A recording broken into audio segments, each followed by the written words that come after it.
Pag meron ka raw bang manika sa bahay ninyo na parang manika na mangkukulam, mamalasing ka raw. Tapos ito pa, pag meron ka raw mga rebulto sa bahay ninyo, mamalasing ka daw. At ito pa, pag meron ka raw yung mga parang mga luma, parang mga antigo, mga anting-anting sa bahay mo, mamalasin ka raw. Maski Kristiyano ka? Hindi po totoo yun. Pag ikaw ay mananampalataya ng Panginoong Kristo, tapos meron ka sa bahay mo halimbawa dahil ito ay gamit ng mga mahal mo sa buhay, para mga witchcraft na gamit, mga aklat, tapos nagdesisyon ka na i-keep ito sa bahay mo, mamalasin ka ba o may mangyayaring masama sa'yo? Of course not. Wala po. Tandaan nyo, nakalagay sa 1 John chapter 4 verse 4, greater is He who lives in us than he who resides in the world. O tapos ito pang isa, alam po ba ninyo masarap po yung liverwurst? Liverwurst, galing po sa Amerika ito, katumbas po ng liver spread natin dito sa Pilipinas. Okay. May nagsabi sa akin, huwag ka raw kakainin yung liverwurst kasi raw may tatak doon ng demonyo.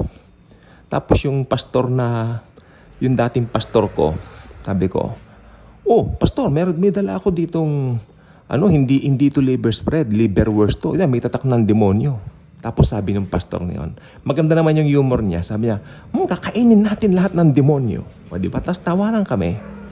Tama naman po siya kasi no weapon formed against us shall prosper. Maski kung ikaw ay Kristiyano tapos meron kang mga anting-anting sa bahay mo, gusto mo magsabit ng parang witchcraft diyan. Kung talagang gusto mong ganoon, bahala ka. Pero itong sasabihin ko, no weapon formed against you shall prosper. Pero ito naman ang punto ko rin po. Kung ikaw ay totoong mananampalataya, yung mga witchcraft, yung mga ganyan na mga gamit, bagamat meron ka, naniniwala ako hindi mo naman i-display. Siguro itatago mo lang. Halimbawa, gamit yan ng mga kamag-anak mo na gusto mong ikip mo lang. Pero naniniwala ako, as a believer, hindi mo siya isasabit. No? Pero kung isabit mo choice mong isabit siya, wala rin namang mawawala sa'yo. At lalong hindi ka gagalawin ng dyablo. Kasi may mga nagsasabi, itapon mo yung mga ganyan, itapon mo yung mga rebulto. Actually, ang gaganda po ng mga rebulto. Ba't mo naman itatapon? Especially iba doon, rebulto ni Christ na nakapako sa cross. That's beautiful. It's a reminder of Jesus' love for us. Hindi po ako yung Kristiyano na pag naging Kristiyano, itatapon yung mga rebulto. That's foolishness. Po, kasi kung gano'n ang kaisipan mo, sana itapon mo na rin yung mga litrato ng magulang mo. Di ba? Some might not agree with me with this, but ako po ay open na grace believer. I am a grace believer, hindi ako tumitingin sa panlabas. Pinakamahalaga sa akin, matanggal yung sin nature ng tao sa pamamagitan ng pananampalataya kay Lord Jesus. Kaya meron po tayong ganitong vlog. Maraming mga anting-anting, maraming ngayong mga kung ano-ano. Alam po ba ninyo nagdaang mahal na araw? Nakita ko po na mga tinitinda sa mga sidewalk dyan. Ang dami mga anting-anting yung parang, ano ang tawag dito? Yung parang triangle, tapos may mata. Tapos na-discover ko, may ganun pala ako dun sa kwarto ko. Tapos naglinis ako. Sa lolo ko ito, binigay sa akin ng bata ako. Nagpasalamat ako kay Lord. Lord, thank you. May ganito po ako. Then yan, tinignan ko lang, nilinisan ko, tinago ko ulit. Kasi remembrance po sa akin yan ng lolo ko. Pero magagalaw ba naman ako ng demonyo dahil doon? I don't think so. Kaya kung Kristiyano ka, depende yan sa isip mo. Kaya kung naging Kristiyano ka, bakbakin mo sa isip mo yung mga negatibong bagay. Kasi diyan pumapasok si Satanas. Mismo, doon sa isip mo. Gusto niya i-occupy yan ng mga negatives na mga negative na bagay. Kaya wag mong papabayaan si Satanas na hindi po yung mga gamit na yan ang papasukan ni Satanas, yung isip mo. Marumi ang isip mo. May nakalagay sa Bible, kung titingnan po natin mabuti, huwag tayo maging katitisuran sa iba. Kaya ako, bibihira po akong magpapunta ng mga Kristiyano sa bahay namin kasi may makikita sila mga rebulto ni Mary, mga rebulto ni marami po kasi sa mga collection ng mga ninuno namin yan. 'Di ba? So, maging maingat na lang po tayo. Huwag tayo maging katitisuran. Amen? Pero actually, yung mga kasama ko naman pong Kristiyano, I'm praising the Lord kasi open-minded na po sila. Hindi po sila yung mga sinaunang Kristiyano. Sila po yung mga makabagong Kristiyano, which is good. Kasi pag makabagong Kristiyano ka, automatic galing lahat sa Biblia yung mga pinapaniwalaan mo. Kasi wala ka namang ibang mga religious affiliation kundi ang Panginoong Hesukristo lang. It's all about Jesus. Bagamat alam nyo, hindi ko kayo minamadaling maging katulad kayo ng views ko. Pero I respect your views and I'm expecting you respect mine also in return. Kasi wag tayong maging katitisuran sa iba. Natatandaan po ninyo yung kahapong kwento ko sa vlog ko na yung matanda na family friend namin na-offend doon sa pastor. Paano pagdating daw, marami kang ribulto, pupunta ka ng impyerno. Akalain mo sabihin yon. Hindi maganda yung approach niya. Iho ka niya sa akin.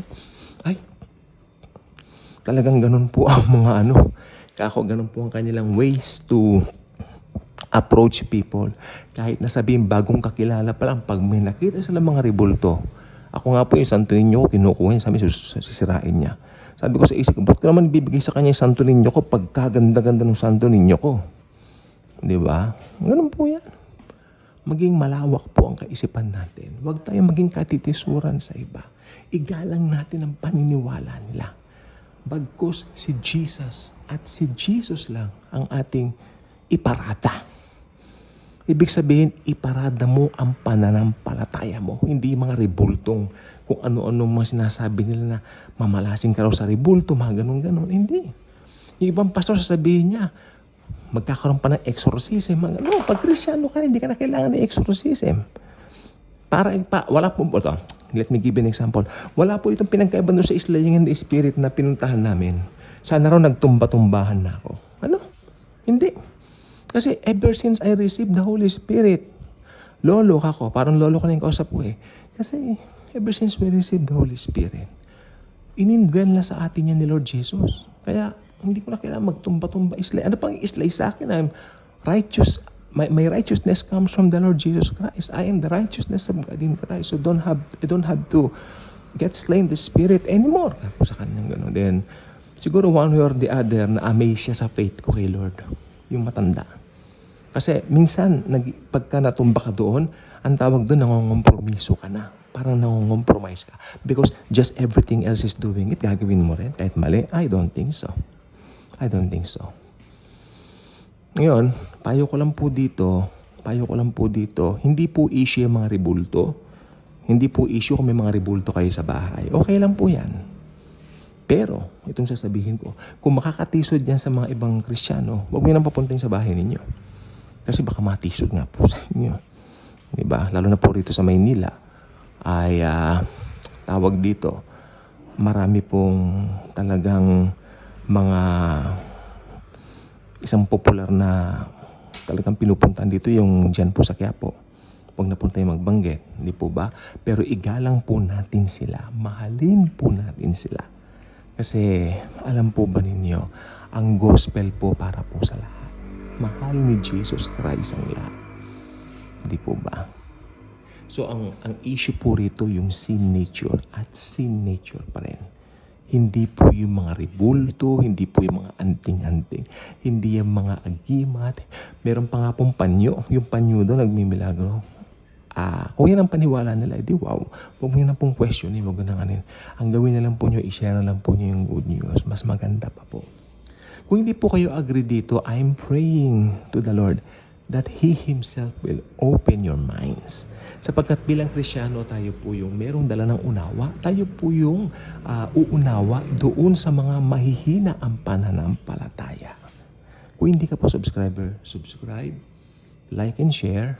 Mahalaga po, ma-share ninyo yung mga thoughts natin dito. Dahil ito pong mga bagay na ito ay tiyak one of these days mapapakinabangan at mapapakinabangan din po ng mga makakapakinig at makakaparoon nito at maibabahagi nila ang Panginoon na mismo ang kikilos para mabuksan yung kaisipan nung hanggang ngayon ay nadidiliman pa at hanggang ngayon nakakulong pa rin sa reliyon.